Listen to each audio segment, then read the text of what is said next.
Let me introduce myself first. My name is Vikram M. Gadre and I am a professor in the Department of Electrical Engineering at IIT Bombay. I am going to deliver a series of lectures on the subject of wavelets and multirate digital signal processing. In this first lecture, or more appropriately exposition, I would like to bring before you the reason why we should be studying this subject, or rather the reasons, the inspirations that have driven researchers and scientists to understand the concepts of wavelets and multirate digital signal processing, the broad themes that we are going to address in this course, and finally, a broad outline or a structure of this course. So, before I begin a formal statement of structure, it would be appropriate to put before you the thrill or the fascination of wavelets that I have, or the inspiration that leads me to look deeper at this subject, which I would also like to convey to you in a few words and inspire you to study this subject in depth. Typically, this subject follows a basic exposition to signals, system theory, perhaps digital signal processing or discrete time signal processing, and other basic courses in communication and signal processing. So, I would peg this course at an advanced level in signal processing. I do not intend to convey from this that the concepts are difficult to understand. As you will see in some of the subsequent lectures, the concepts are actually very easy, very simple, perhaps even simpler than some of the concepts that we learn in a basic course. In a basic course, the whole subject is new to us. When we study signals and systems, the whole idea of abstraction is new, abstraction of a signal, abstraction of a system, abstraction of a transform, abstraction of a domain. So, we assume that we have crossed that step, we have overcome that obstacle.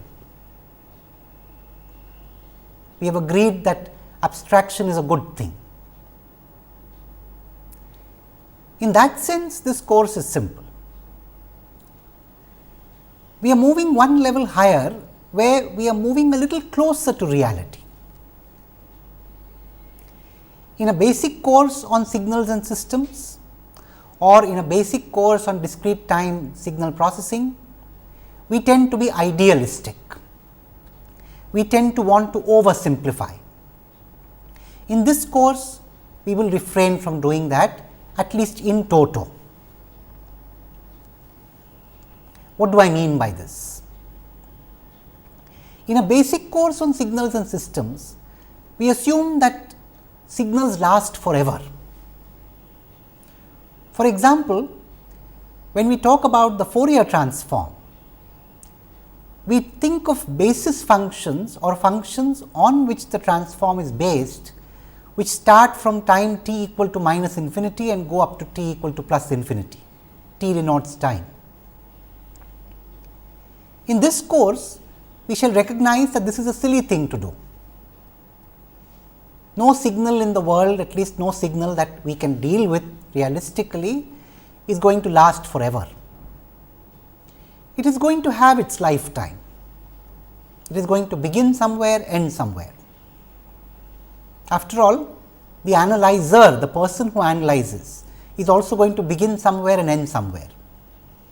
So, the first thing we understand is we must deal with finite domains. We understand the finite domain as far as the natural domain goes very well.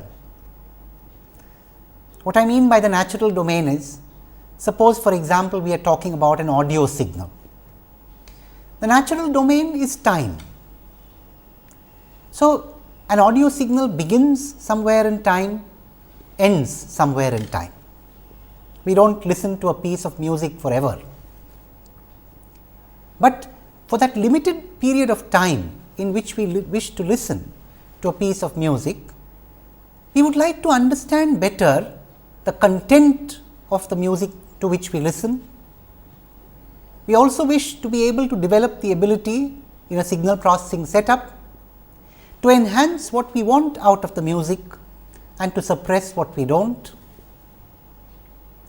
We also wish to be able to characterize a system which does so, and all the while recognizing that we are not going to deal with the signal forever. We are going to deal with it over a limited range of the natural domain. So, here as I said, in an audio signal the natural domain is time.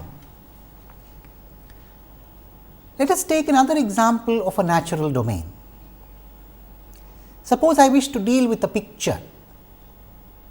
I wish to take a picture in which I have a face and naturally many facial features, the eyebrows, the forehead, the nose, the lips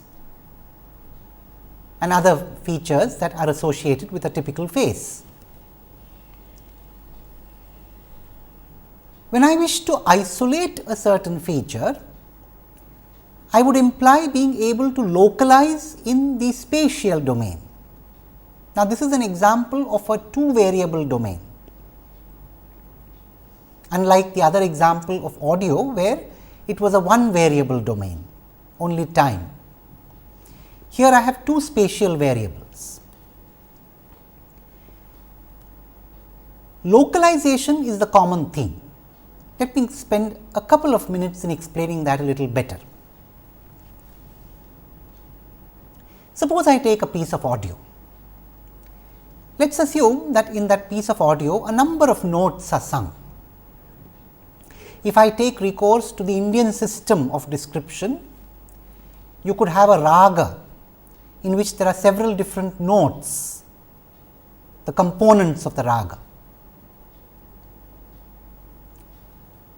Suppose I wish to build a signal processing system that takes the rendition of this raga and identifies the notes that compose it, the different frequencies, so to speak, that come together and play to form that piece of audio. What do I need to do in such a circumstance from a signal processing perspective or from the point of view of analyzing signals? One thing is obvious, I need to segment in time.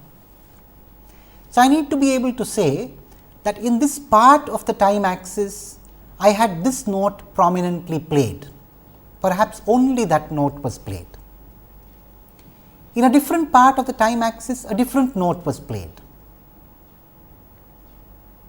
Now, when I say different parts of the time axis, they are not only separated, but also might be different in length. So, one note could be longer, another note could be shorter. It is not just a question of which notes have been played, but also for how long. Now, what exactly do we mean when we talk about notes? If we take a signal processing perspective, I mean.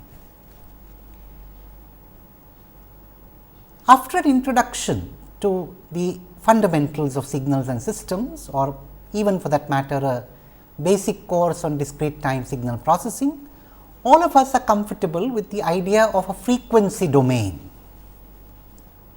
So, we accept that we can think of continuous signals or discrete sequences as having embedded inside them a collection of sine waves. If it is a continuous signal that we are talking about, we have continuous sine waves. If it is a discrete sequence, that we are talking about, we have sampled sine waves. And the whole philosophy of the Fourier transform is most reasonable signals that we deal with can be thought of as comprised of or composed of a collection of sine waves. In fact, in principle, if the signal is not periodic, then we are talking about an infinity of sine waves with frequencies ranging all the way from 0 to infinity. If it is a periodic signal that we are talking about, then we have a discrete set of sine waves, possibly infinite, possibly finite, which we call the Fourier series representation. Anyway, what I am trying to emphasize here is that there is a different domain to which we go when we wish to analyze a signal better. So, in the language of signal processing, if I were to take that raga, that rendition of the audio piece, the elementary audio segment as understood in Indian music, and if I were to query what notes are being played, I am equivalently asking what is the frequency domain content of this audio piece. If I visualize a frequency axis, what points on that frequency axis are occupied? What are the locations where the transform is predominant, is prominent?